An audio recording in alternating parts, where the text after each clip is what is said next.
안녕하세요. 영화사의 현종 선생님입니다. 오늘은 복에 대해서 이야기를 좀 할까 합니다. 사람이 태어나서 복이 없으면 어떻게 될까요? 어떤 사람은 잘 살고 어떤 사람은 아주 못 살고 그러는데, 삼성전자의 이병철 회장님도 보면은 복을 많이 받았죠. 또 노력을 많이 했죠. 어렸을 때부터. 그렇게 복이 많은 분이 계시는데 어떤 분들은 정말로 지제되게 가난하게 못 살아요.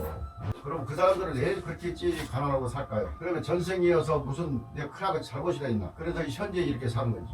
그걸 한번 그 복에 대해서 불설 3세 인가경에 대해서 나온 토대에서 말씀을 올리겠습니다. 우리가 살면서 복을 짓지 않으면 어떻게 되겠어요? 다음 생에서 재물이 없어서 궁핍하게 살겠죠. 또 재물이 조금 모인다 하더라도 집안에 우환과 질병이 많이 생기는데, 또 하나서 나중에는 사막을 벗어나지 못해요. 또 몸과 마음이 편할 날이 없죠.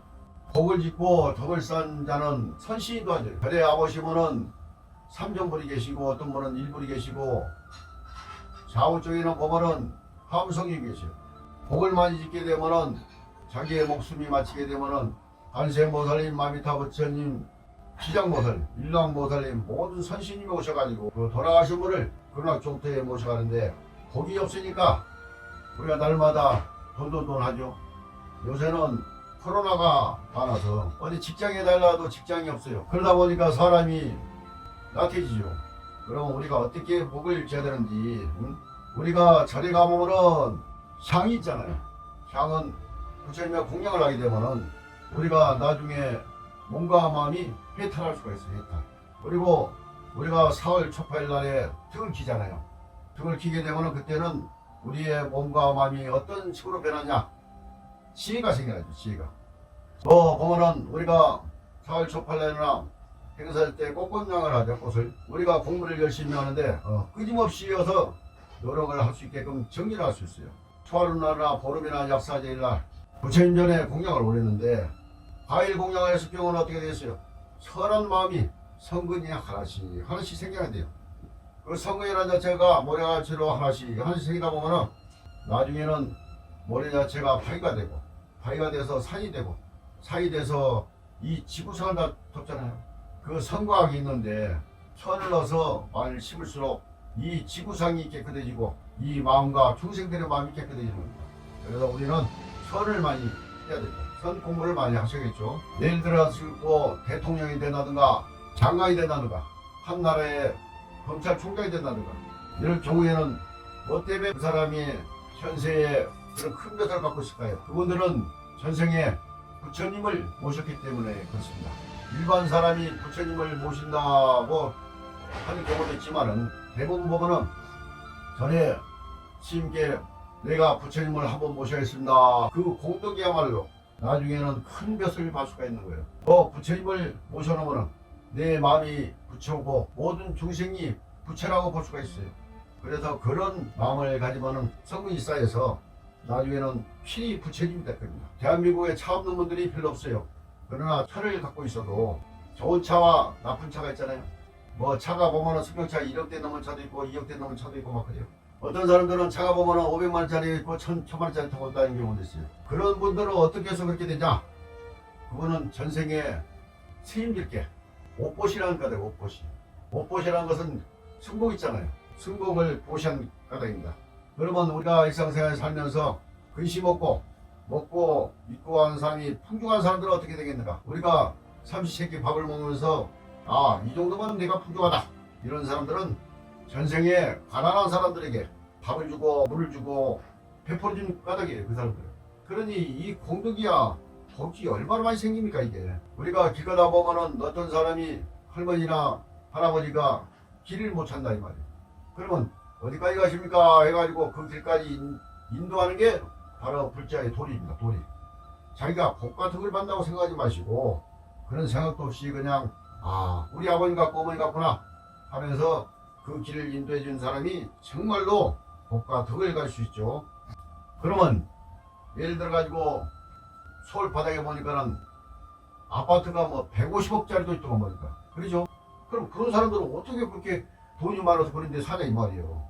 그분들은 전생에 절을 지어주더구나. 암자를 넣어서 스님들께 보시한 공덕입니다. 그러니 얼마나 공덕이 크겠어요. 이 공덕이라는 자체. 부처님 전에 옷을 공양드리잖아요. 옷. 그분들은 그 복으로 인해서 자기 마음이 편안하고 지혜가 생기고 총명하고 슬기로운 사람이 되는 거예요. 슬기로운 사람. 그리고 또 하나서 금생에 수병장수하는 사람은 어떨까 할까요? 수병장수하는 사람들은 인간이나 짐승이나 할 것 없이 많이 와서 치료를 해주고 바닷가에 가면 물고기들이 많잖아요. 그 사람들이 함부로 살생을 많이 하는데 그 고기를 사다가 와서 방상이 되면 자기가 그만치 수명이 늘어날 수밖에 없습니다. 옛날에 어느 절에 스님이 계셨는데 그 스님이 하루는 걸망을 딱 쥐고 어느 집을 갔는데 가보니까는 어린애가 뛰어나는 거예요. 보니까 이 애가 얼마 못 살겠네 하면서 어머님한테 이 애를 절에서 키우게 해주시오 해서 어머니가 하루를 갖고 절에 키우게 됐고요. 그래서 이 애 하루 지내다 보니까 이 애가 세상을 떠날 일이 얼마 남고다 해서 집에 와서 가서 어머님 부모님 만나 뵙고 오라 하니까는 이 애가 식반을 나서 또박또박 그냥 걸어가렵니다. 걸어가다가 어느 내과에 보니까 개미들이어서 수없이 여서 막 떨어나가는 거예요. 어떤 개미들은 나무에 붙어있고 막 그래요. 그래서 이 꼬마애가 하도 불쌍해서 개미를 끊겨서 살려줬어요. 살려주고 난 다음에 집에 가서 어머니 인사드리고 다시 스님이 오라 했으니까 절로 가봤어요. 절로 딱 가보니까 이제 스님이 이 꼬마애를 보니까는 얼굴에 빛이 나는 거예요. 빛이. 그래서 물어봤죠. 너 도대체 집에 갈 때 무슨 일이 있었냐 물어보니까는 개울가에 개미들이 하도 와서 떠내려가서 그 개미들을 살려줬습니다. 그런 거예요. 그러면 그렇지 이 산목숨을 살려줬으니까 이 꼬마의 수명이 늘어나는 겁니다. 수명이. 그래서 사람들이 함부로 살생을 하는데 소를 도살장에 가보면 사람들이 잡잖아요. 잡으면 소가 눈물 뚝뚝뚝 흘리면서 아직 와서 살때야 됐는데 인가들이어서 날 죽이는 거라 하면서 악한 마음을 품잖아. 악한 마음. 그 악한 마음 자체 그 기운이 소에어서 몸속으로 다 흘러가는 거예요. 흘러가게 되면 그게 이제 사람들 먹잖아요. 사람들이 먹으면 어떻게 되겠어요? 그 악한 기운이 사람이 먹게 되면은 8년이 지나면 그 기운 자체가 없어져요. 응? 그러니까 사람들도 육식을 많이 하면 안 돼요. 육식을 많이 하면은 자기 몸이 나쁜 기운이 많이 쌓이게 된다 이 말이에요. 응? 부자님들은 살생하지 말고 거짓말 하지 말고 탐진치를 대순을 끊어야 됩니다. 오늘 또 보면은 한 가지 더 말씀을 드릴게요. 요새 세상에 보면은 하도 정신적인 면이 있는 분들이 많죠. 뭐 간질병, 미친병, 또 하나는 기시병 이런 분들은 뭐 때문에 그런 것 같아요. 이런 사람들은 절에 가보면은 절 옆에서 고기를 구워 먹고 살생한가 봐 살생한가 봐. 그러니 그 업이 얼마나 큽니까? 청청한 노랑에서 고기를 굽고 있으니 나중에는 전생에 태어나서 미친병이라든가 간질병이 생기는 거예요. 그래서 절에서는 육식을 하지 말라고요. 대수는 육식을. 그 나쁜 기운들이 많으니까. 청청한 노랑에 생선도 굽지 말고 고기도 굽지 말라는 거죠. 앞으로는 절에서는 하면 안 되겠죠. 그 나쁜 일을 하게 되면은 자기가 후세 그런 병이 올 수 있다는 거죠.